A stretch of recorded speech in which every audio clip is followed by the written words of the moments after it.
Good morning and welcome to the garden. My name is Peggy, otherwise known as Florida Plant Mama, and I grow a food forest, or I try to anyway, here in Zone 10A, Central Florida, in my suburban backyard. Normally I have pretty good luck, but we all know what happened. So let's talk about what happened. 2 weeks ago, we had one of the worst cold snaps ever, where temperatures didn't just flirt with 32 degrees. No. They went well under 32 degrees. In some places in Central Florida, we hit the teens, which is unheard of. All of the covering that I did in this backyard didn't amount to much.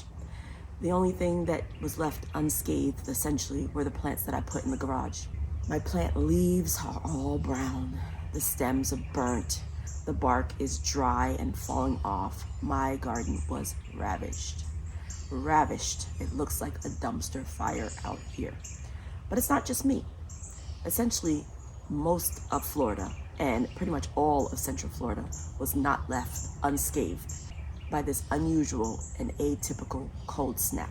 But this is not a story of my failure or my loss. This is a vlog about how I'm planning to recover from all this.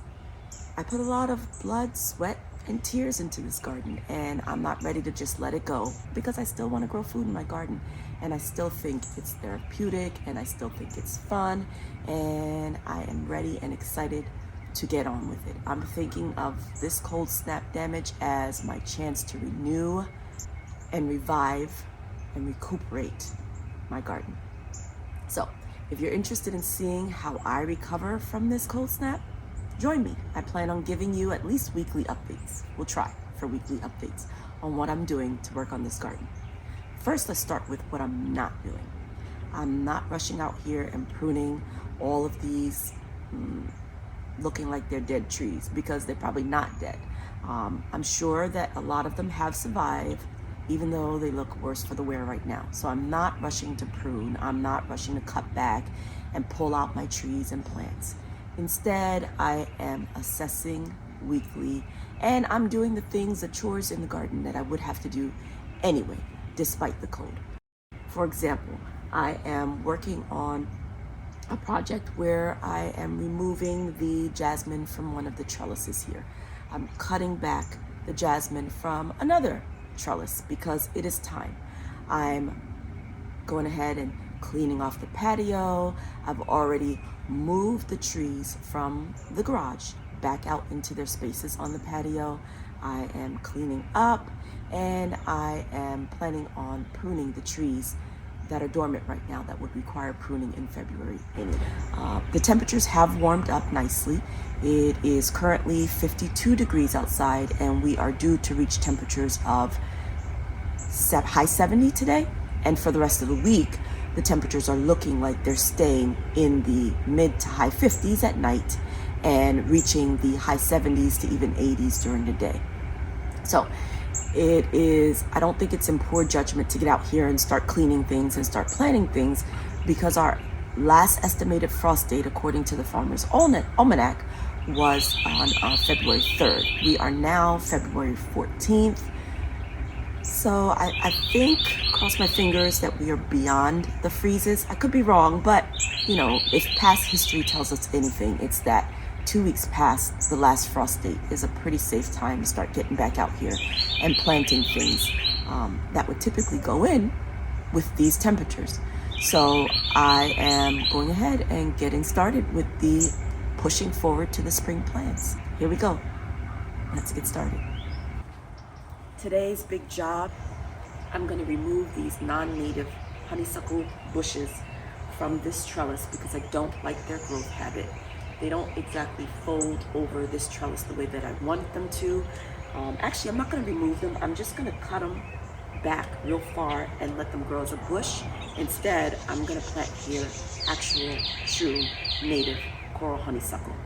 As always, before you start pruning or cutting back your trees, make sure that you clean off your tools very well. I use a little bit of alcohol, let it dry, and then I'm ready to go.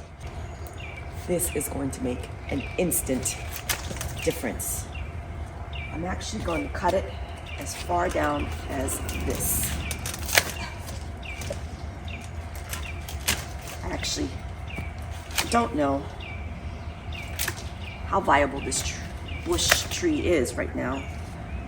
There's no green left here, so this may have been a good idea regardless, because I don't think this tree has made it. Very little green in there. Looks like this may be our first official casualty. See how easily those branches snap? I don't know if it will grow back from the base, but from where I'm standing, it doesn't look good.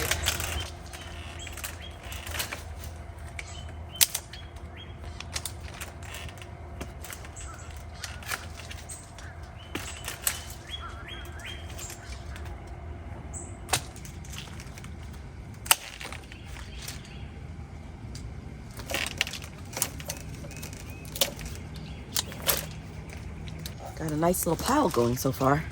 Lots of wildlife habitat formation going on here.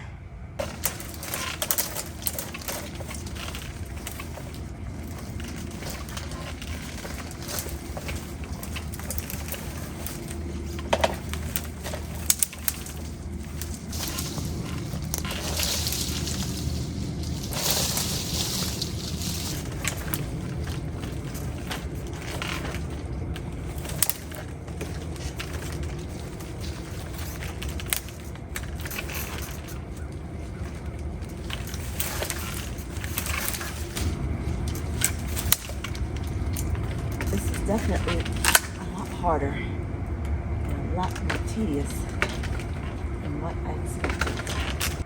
The trellis has been cleared, and we have a couple of piles of debris that will be put to great use in the near future as chop and drop. Here's the coral honeysuckle that I plan to plant in this newly opened up space. Where exactly, I haven't quite decided, but I think that may be it right there.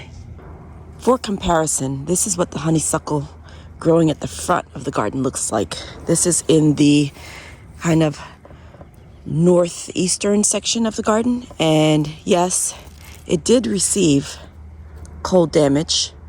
However, it's still green. It's even budding and flowering. So I think the new one that I'm planting will do very well in that space. Yeah, I think this is where I'm going to put it. It's going to get enough light, and I think it will trellis over very well. I'll just have to keep it off of the trellis behind it, which I'm sure it will try to escape to. This is where I plan to trellis my sweet grenadilla. I hope that survived. It's looking pretty good, but we'll get a closer look in a second.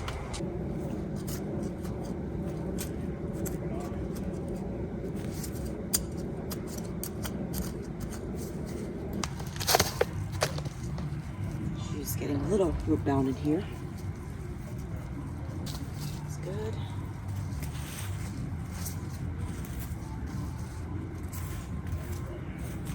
Now to get her all watered in. While I'm at it, I decided to go ahead and clean up the rest of this bed. I'm cutting back the pigeon pea. Snap peas are doing pretty well. I'll avoid cutting them back. Still got some pigeon peas to harvest from here. Here's a look at the sweet grenadilla that I had covered in a pile of mulch in attempts to protect it.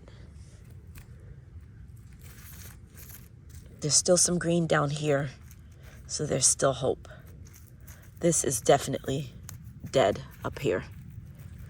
So I'm going to cut this back to this level because I know the brown is dead.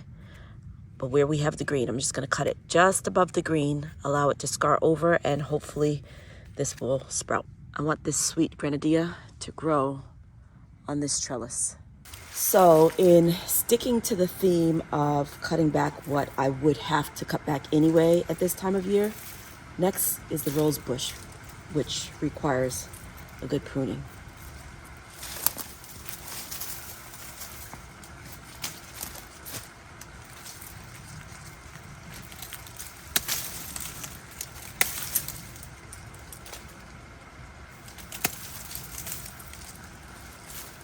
I'm no expert at pruning rose bushes, but what I understand is that you cut them pretty far back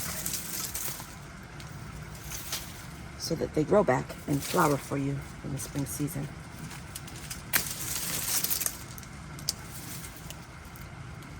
While I'm at it, I'm cutting back these plumbagos, which are essentially toast.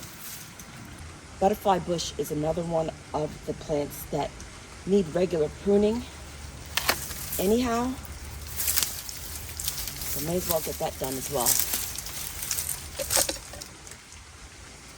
It does still appear to be alive, so it should be sprouting back shortly.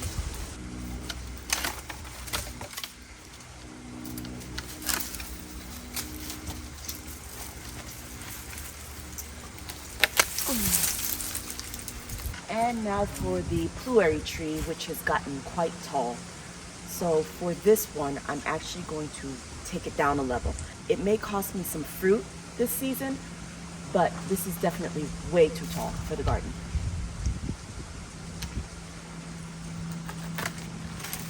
I'm going drastic. I might as well go drastic. We can take cuttings from this. So let's set it down here, because I will do that.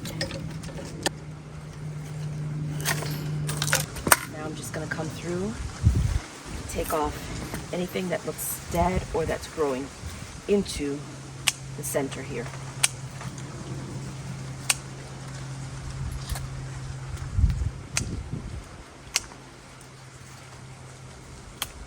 So I've got this central leader thing going on, and I think I like it for this area, so I'll leave that alone there. Just take off a couple of these spindly ends. I'm just selecting for outward facing buds there, so it grows in the direction that I choose. And again, taking off anything that's dead or is crossing or is growing into the other branches. All right, that's it for the pluery. We still have a long way to go to recuperation.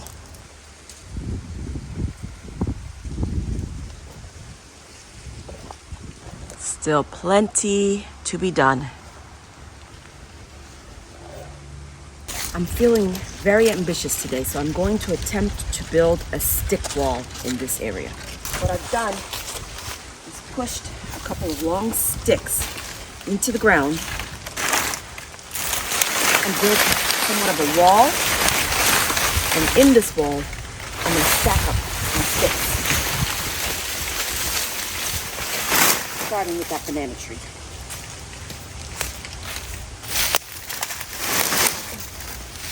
This is the spot that I usually use for chop and drop anyway. I just want it to look a little bit cleaner, so that's why I'm doing it this way this time. Now, I lost my pruners already. There's no shortage of trees and sticks to start up in the garden. This is a nice long one. Just weave them back and forth.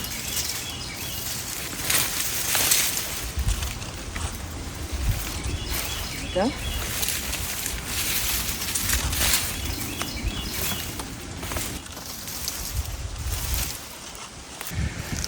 I did it, y'all. It took a better part of the day, but I got it done. Stick wall construction is complete. I'll just keep adding sticks as I prune the trees. What do you think? Let me know in the comments below. Again, all I did was put in vertical sticks every so often. And then I weave the branches in as I place them in the bed.